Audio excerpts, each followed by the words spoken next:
দিন আগে আমি একটা আপুর ভিডিওতে দেখলাম যে এরকম একটা মাটির প্যানে হচ্ছে আপুটা হচ্ছে ডিম পোচ করতেছিল অ্যান্ড ওইটা একদমই লাগে নাই অ্যান্ড খুব সুন্দর মতো উঠে গেছে। তো আপু তার ভিডিওতে বলছিল যে মাটির হাঁড়িতে বা মাটির প্যানে রান্না করলে নাকি এটা ননস্টিকের থেকেও ভালো হয়, মানে ননস্টিকে আমরা যে প্যানগুলো ইউজ করি ওইটাতেও হচ্ছে একটা সময় তো লেগে যাওয়ার প্রবণতা থাকে, বাট মাটিরটায় নাকি লাগে না।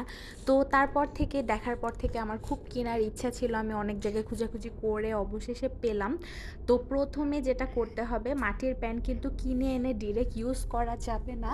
তো এটাকে ইউজ করার জন্য হচ্ছে কিছু নিয়ম ফলো করতে হবে, যেমন ভিডিওতে আপনারা দেখতে পাচ্ছেন।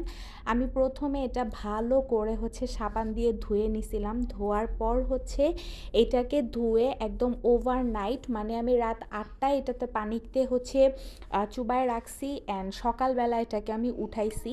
অ্যান্ড তারপর হচ্ছে এটাকে শুকানোর পর মানে জাস্ট নর্মাল রোদে বা রুম টেম্পারেচারে রেখে এটার থেকে পানিটা ঝরার পর এটার মধ্যে অয়েল ব্রাশ করতে হবে। এই অয়েল ব্রাশের প্রসেসটাও কিন্তু আমি খুব সুন্দর করে দেখাই দিছি।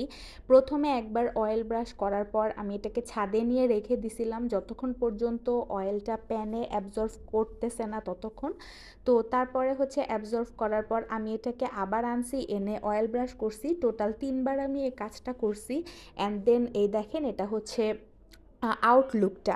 তো 4 নাম্বার বার অয়েল আবার ব্রাশ করার পর আমি বাহিরের থেকে এনে জাস্ট আবার অয়েল ব্রাশ করছি অ্যান্ড দেন ডিরেক্ট কিন্তু এটা চুলায় বসায় দিছি। তো এখন হচ্ছে অপেক্ষার পালা, যেটা চুলায় বসানোর পর আসলে কি ফেটে যায় কি না। তো অ্যান্সার হচ্ছে ফাটবে না, বিকজ যখন কোনো মাটির পাত্রকে এইভাবে প্রিপেয়ার্ড করা হয় তখন কিন্তু সেটা চুলায় দেওয়ার পর আর ফাটে না। আপনারা দেখতেই পাচ্ছেন আমি কিন্তু চুলায় দেওয়ার পর এটাকে আবার হচ্ছে একটু অয়েল ব্রাশ করে দিছি, মানে যেই অয়েলটা ছিল সেই অয়েলটাই আমি ব্রাশের মাধ্যমে পুরাটাই দিয়ে একটু তাপমাত্রা দেখতেছিলাম। অ্যান্ড এই যে দেখেন এখানে কিন্তু অলরেডি তেলটা মানে ভিজিবল হচ্ছে, তার মানে আমার প্যানটা কিন্তু একদমই রান্না করার জন্য এখন প্রিপেয়ার। তারপরে যেটা করতে হবে সেটা হচ্ছে এই প্যানের মধ্যে আপনারা কিছু পরিমাণ পানি একদম ফুটায় নেবেন, মানে একদম যেটাকে বয়েল ফুটন্ত পানি বলে যেটাকে।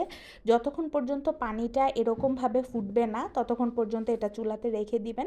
তো আমার বেশ অনেকক্ষণ পরে হচ্ছে এই পানিটা ফুটছে অ্যান্ড এখন কিন্তু এই প্যানটা রান্না করার জন্য একদমই পারফেক্ট। সো যাদের ভিডিওটা ভালো লাগবে তারা কিন্তু অবশ্যই একটা কমেন্ট করে দিবেন।